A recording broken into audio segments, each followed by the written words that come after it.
It was 10:17 at night. I was at my temporary desk, crammed into my childhood bedroom in my parents' house, staring at a project spreadsheet.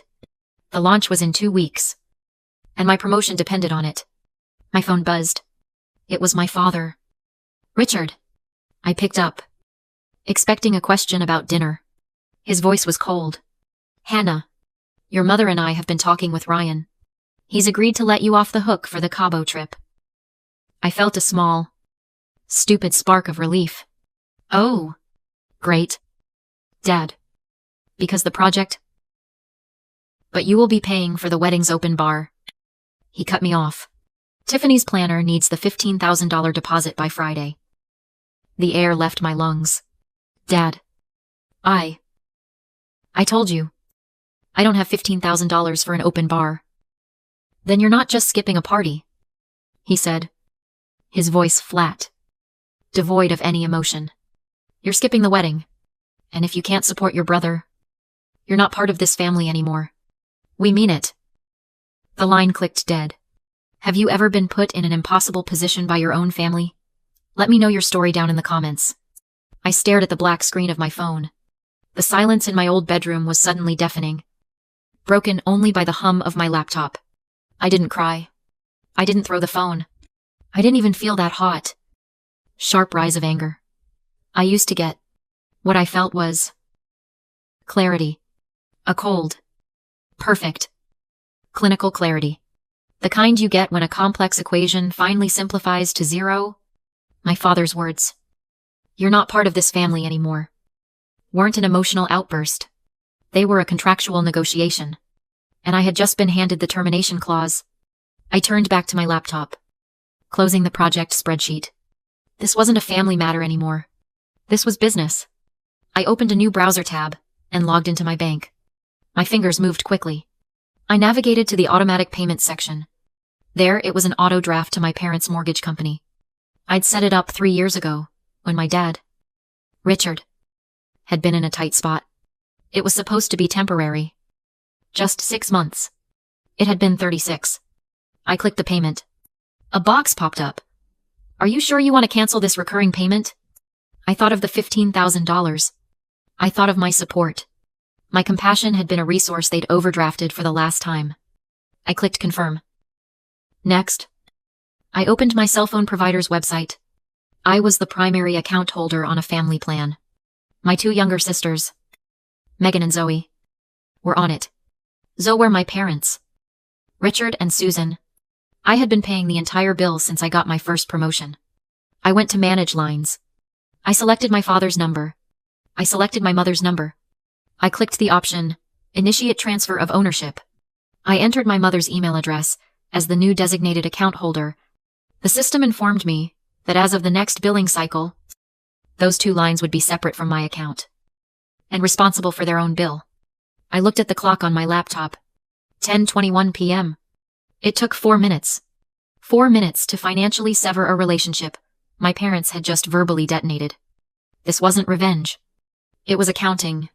I had been the silent investor in their version of family, and my shares had just been declared worthless. So, I balanced the books. You have to understand. That phone call wasn't an isolated event. It was just the final entry in a ledger I had been mentally keeping for 32 years. My whole life. I've been living in a house with 2 different sets of rules. There was the set for my brother, Ryan. And then, there was the set for me. When Ryan, my golden child brother, decided to find himself after dropping out of college, my parents co-signed for a condo down payment so he could have a stable base to explore from. When I graduated with honors, mind you, and a full-time job offer, I was handed a card. Inside was a $500 savings bond that wouldn't mature for another 10 years. When my sisters, Megan and Zoe, needed college tuition, my parents didn't have it, so I paid it. When my dad's truck broke down, I covered the repair.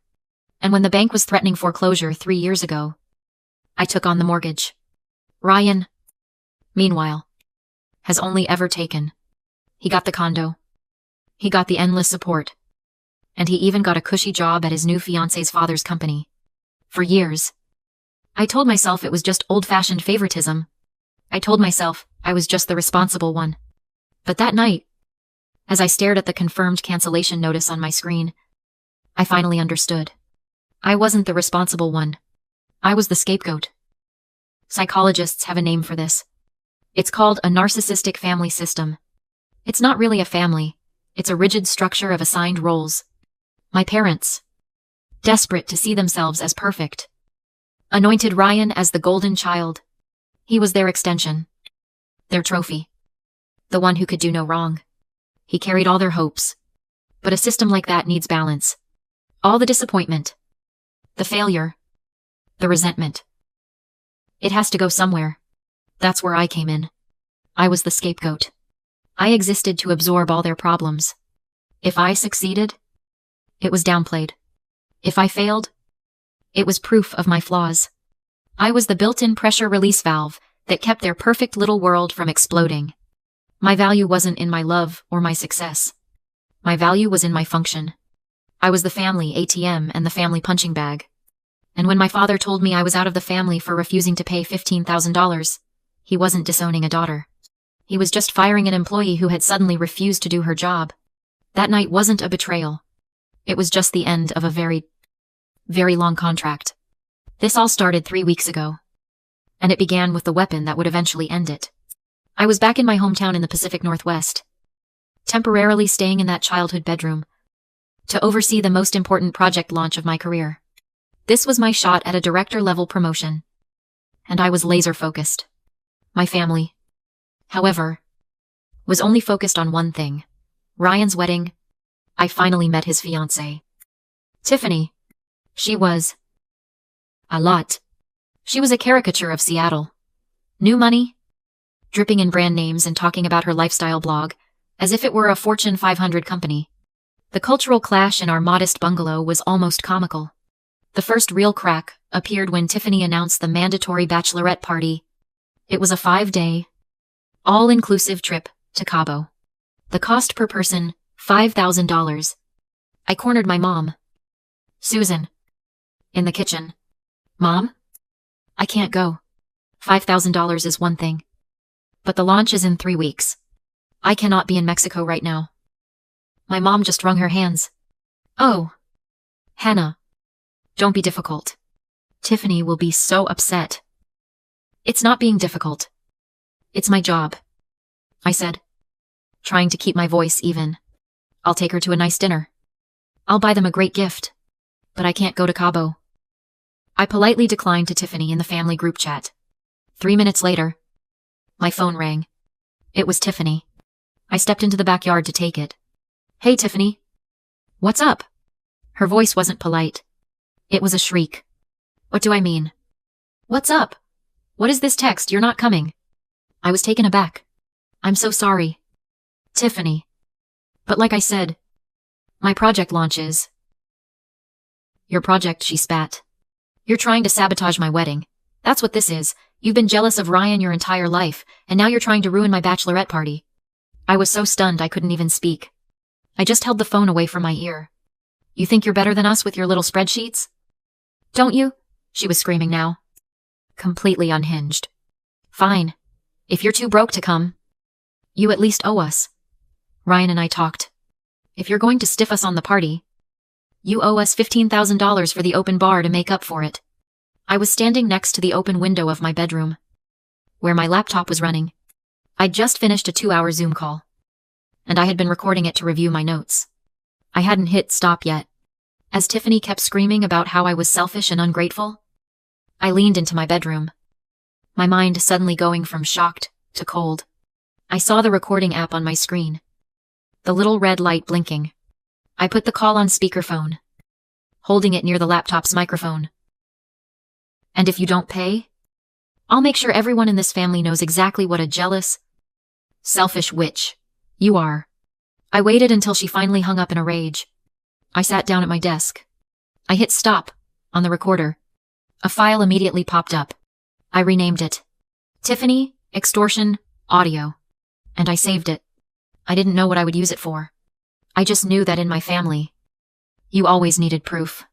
After I cut the financial cords, The backlash was immediate. My phone, which had been silent, began to light up. Not with calls from my parents. They were too proud for that, but with notifications. My mother, Susan, had posted on Facebook a vague, passive-aggressive status about how some children forget who raised them and how sharp the serpent's tooth is. My aunts and uncles, who hadn't spoken to me in months, were all chiming in with praying for you, and you raised her right. Don't let her get away with this. I was officially the family villain. I was isolated. I moved out of the house and into the corporate apartment my company had offered me weeks ago. I threw myself into my project, working late, grateful for the silence. Then, a few days later, a text came through from a number I didn't recognize. Hannah. It's Zoe. I'm using a friend's phone. Can you please meet me? Don't tell Mom or Dad. My heart hammered. I texted her back a location. A coffee shop in the next town over. When I saw her, I almost didn't recognize her. My youngest sister, Zoe, who was always so full of life, looked exhausted. She was pale, with dark circles under her eyes. She slid into the booth, and the moment I asked if she was okay, she just shattered. She started sobbing, right there in the coffee shop. Hannah, you were right, she whispered, pulling at her sleeves. You were right about all of it. It's so much worse than you know. Slowly, she told me everything. After I'd left, Tiffany and my parents had held a family meeting. The wedding was still on, but they needed to cut costs. So, Tiffany had a brilliant idea. She's making us work for her, Zoe cried. Me and Megan? She calls us her unpaid interns for her stupid lifestyle blog. We're not helping with the wedding. Hannah, we're her staff. I just stared. We have to write 5 articles a day, Zoe said, her voice shaking. We manage her social media. We pick up her dry cleaning. We run her errands. She says it's to build our resumes. And Mom and Dad, they think it's great. They say we're paying our dues and showing family loyalty. I felt the cold, methodical anger I'd had that night turn into something hot and toxic. This wasn't a family dispute anymore. This was exploitation. It was basically servitude. Why don't you just leave? I asked, my voice sharper than I intended. Zoe, why are you letting them do this? We can't, she whispered, looking around like Tiffany might appear. She told us if we complain, she'll tell Ryan you poisoned us against her. And then Ryan will leave. And it will be our fault. The family broke up. Mom cries every time we even look tired. And that's when I understood. It's a phenomenon called learned helplessness. It's what happens when you're in a bad situation for so long that you stop trying to escape it. Your brain literally rewires itself to believe that resistance is useless. It's not weakness. It's a survival mechanism. It's a cage built of fear and guilt. And my parents and Tiffany were holding the key, reminding them every day that they deserved to be there. My sisters weren't being passive. They were being held hostage. I looked at Zoe, my smart, funny 19-year-old sister, who was now just a shell. The $15,000 demand wasn't the point. This was the criminal act, and this gave me all the justification I would ever need. I left that coffee shop in a state of cold, white-hot rage.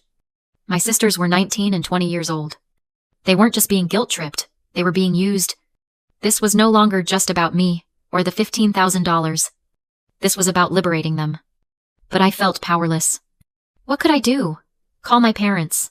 They were the ones endorsing it. Call the police. Tiffany would just call it a family arrangement. For a week, I was stuck. I worked on my project with a sick, burning feeling in my stomach. Waiting. Then the email arrived.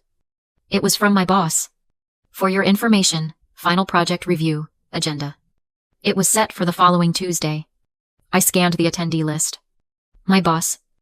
The regional director. And then a name I wasn't expecting. Gregory. The CEO of the entire parent company. Flying in from Seattle to sign off on my launch, personally. My heart didn't just stop. It felt like it changed gears. Gregory. As in, Gregory. Ryan's boss. As in, Tiffany's father. Suddenly, the entire game board shifted. This was no longer a messy family drama. This was a high-stakes corporate liability. This man, the CEO of a company that plastered family values and corporate responsibility all over its branding, had an executive in training my brother, Ryan, and a future family member, Tiffany, who were actively engaged in extorting $15,000 from a senior project manager at his own company. And worse, they were using 2 young women as unpaid personal labor.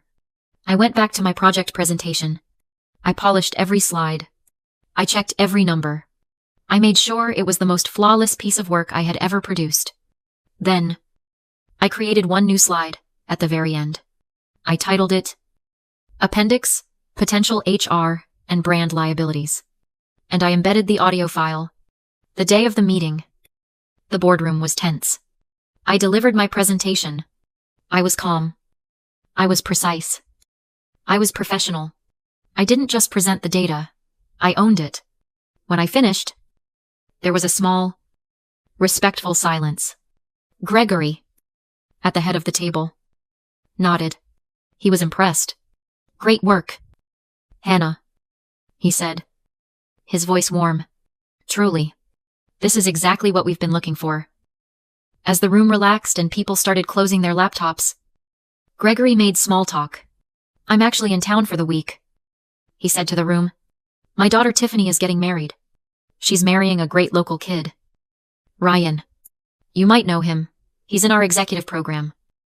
This was it. The moment. I kept my voice perfectly level. Gregory. Before we finish, I have an ethical obligation to show you something. It's a potential liability I've become aware of. The room tensed again. I clicked to the appendix slide. I clicked the audio file. There was no sound in the boardroom but Tiffany's voice. Screaming. You're too broke to come. You at least owe us. Ryan and I talked. If you're going to stiff us on the party, you owe us $15,000 for the open bar to make up for it. As her voice echoed in the expensive, quiet room, I watched Gregory's face. The color drained from it. He went pale. Then a deep, mottled red. When the recording finished, the silence was absolute. He didn't yell. He didn't look at me. He just quietly said, Come with me. Now. We drove to Ryan's condo in Gregory's black sedan. The silence was heavier than anything I'd ever felt. We walked up to the door, and he opened it without knocking. The scene inside was worse than Zoe had described. Megan was on her hands and knees, literally scrubbing the floor. Zoe was at the dining table. Surrounded by piles of cheap jewelry, she was labeling for Tiffany's blog. And Tiffany herself was on the sofa, scrolling through her phone. God. Megan. You missed a spot. She snapped, not even looking up. Tiffany. Gregory's voice was low. She looked up, and her face went white. Dad! Oh my God! What are you? What's she doing here? Gregory just looked around the room. At my sisters. Frozen. In fear. At the mess. At his daughter. What is this? Tiffany, seeing her power structure threatened, immediately went on the attack. She's trying to poison you. She's jealous of me and Ryan. Then she gestured to my sisters. They're just helping. It's what family does. Family. Gregory's voice was dangerously soft. You're extorting $15,000 from my employee, and you're using your future sisters-in-law as servants. They're lucky, Tiffany shrieked. They're family. They should be grateful to help. That's it. Gregory snapped. The word was like a crack of thunder. You're cut off. The wedding. The trust. The house. Everything. You're done. Tiffany started to scream. A truly ugly pre-mel sound. But as she was winding up, my brother, Ryan, the golden child, finally spoke. He stepped in front of Tiffany, his hands up in a placating gesture. Gregory. Sire. Please. I think this is just a misunderstanding. The girls. They wanted to help. It's for the wedding. Gregory turned his cold CEO gaze on my brother. A misunderstanding. I have an employee. You, who is complicit in extorting another employee. And you're using your own sisters as unpaid labor. You knew about this. Ryan's face went slick with sweat. He looked from Gregory to me. To his screaming fiancée. He saw his condo. His cushy job. His entire future. Disappearing. And in that moment, and the golden child did what he had always been taught to do. He found someone else to blame. It wasn't me, he yelped. His voice cracking. It wasn't my idea. It was their idea. Ask Richard and Susan. Ask my parents. They're the ones who said Hannah owed us. They're the ones who said we had to get the money from her. Gregory just stared. His disgust absolute. He didn't even bother to respond to Ryan. He looked past him. At me. And at my sisters, who were still frozen by the door. Hannah. Megan. Zoe. Let's go. That night, back in my quiet corporate apartment, my phone rang. It was my mother. Susan. I picked up. I didn't say anything. I was met with a wall of sound. Hysterical screaming. Weeping. How could you? She shrieked. You've ruined him. You've ruined your brother. He lost everything. Tiffany's gone. His job is gone. You've destroyed this family. You've finally done it. I listened. And the strangest thing happened. I felt nothing. No guilt. No anger. No sadness. It was just noise. The sound of a broken system that had finally run out of parts to cannibalize. I know. I said quietly. And I hung up. My thumb hovered over her contact. Richard. Susan. Ryan. I blocked their numbers. One by one. There's this thing we're taught. That family is blood. And that blood is a bond you can never, ever break. That no matter how toxic, how abusive, how cruel they are, you have to hold on. Because they are family. But that's a lie. It's a lie that abusers use to keep their victims in place.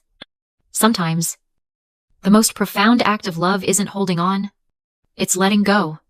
Severing the tie isn't an act of hatred. It's an act of profound self-respect. It's not a rejection of family. It's a rejection of a dynamic that was killing you. It's the final, brave, painful, and necessary choice to choose yourself. It's not a failure. It's a graduation. 6 months went by. My project was a massive success. I got the promotion. I was a director now. With my own team. In my own apartment. Back in the city. Far from that fading coastal town.